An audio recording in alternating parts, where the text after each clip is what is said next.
Good morning, guys. About ready to do a little video on explaining what's going on with the oil lifting for today. Some of the positional stuff. Some of you guys missed the training camp and kind of want to get it out there. And I thought I'd take this opportunity because I'm at home, which is a fucking, look at this shit. It's a beautiful day. Michigan, pretty awesome. Doesn't always happen in November.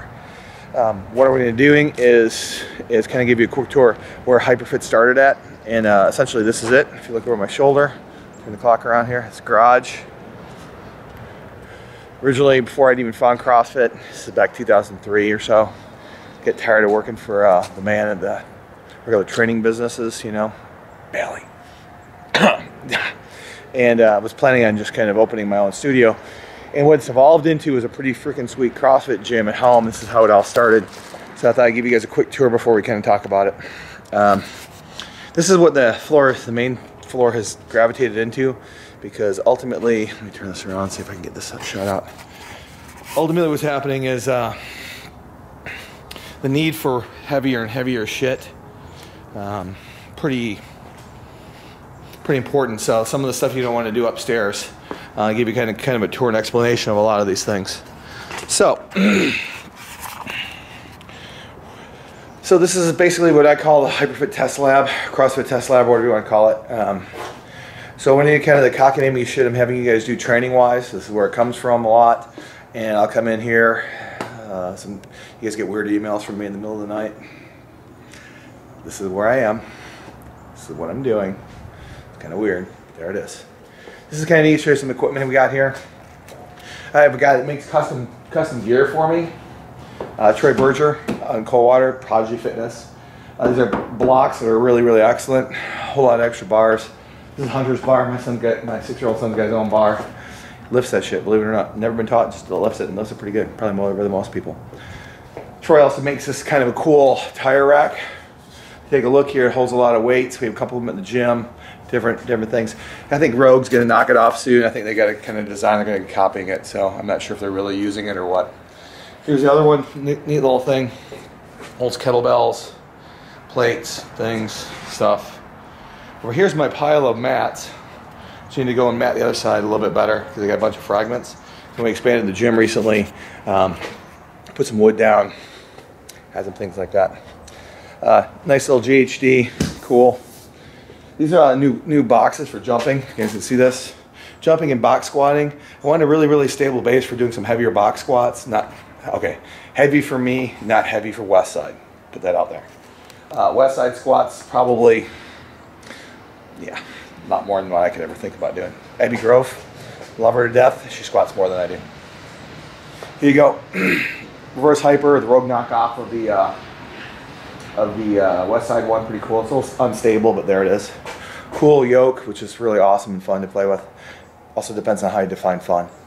And so this is basically the downstairs. We have everything you would need to train or test all the workouts that we do. One of the things we're going to be testing today is part of the technique video. All these cool blocks from DC Blocks, Derek Crass. I'd taken the old jerk blocks that Troy had made for me, or pull blocks, and I took them to the gym for a technique camp. And so now we have 6 sets of pull blocks at the gym versus here. And I don't, honestly, I know how to use blocks, so it's like I don't have to have a big space to have them land. So then I'm going to test these a little bit later. This is going to show you the upstairs. This is back when I was a douchey trainer. Well, I'm still a douchey trainer, but this is the upstairs. It's cool things. Used to be my office in here. It's my office, believe it or not. I have an office. Now I have a computer. Now up here is the stuff. I had this place constructed to move my personal training business. And then Pete Bobby sends me this email. Pete Bobby's a MARSOC guy out somewhere on East Jesus right now. Really cool dude. Sends me this email, says check out this CrossFit shit. 2005, this is already constructed. 9 months earlier, this wouldn't exist. So, that being said, this is the upstairs portion of it. Pretty straightforward. Get this thing, screwing up the camera. Yeah, there you go.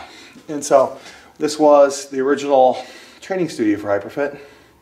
Used to have more gear up here, necessarily migrating downstairs. Cool douchey spinning bike.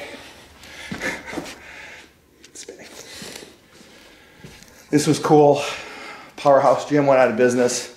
Picked this thing up for basically a song, pretty sweet. Nice awesome dip stand. It's a tactical athlete pull-up bar, Jeff Martone's thing. It's pretty useless for everything except for strict pull-ups. If you kip on it, because the way the brackets are, not gonna work very well. But I think they're pretty sweet, and they do a lot of pull-up development up here, like the strict stuff that we do. I can do muscle-ups on them as long as they're low rings, no big deal. All my dumbbells, which rarely if ever get used anymore. Cool thing when the Open came out last year, already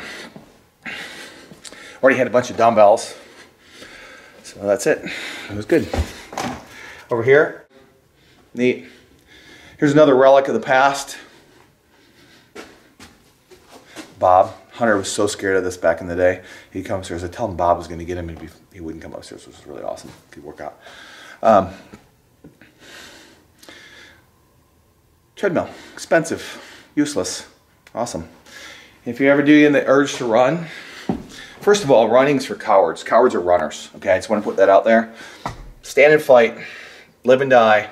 Don't be a fucking coward and run. Treadmills, running, cowards. Out here, beautiful window, nice view. That's a tour of the original HyperFit. Now I'm going to get into the training portion in a second.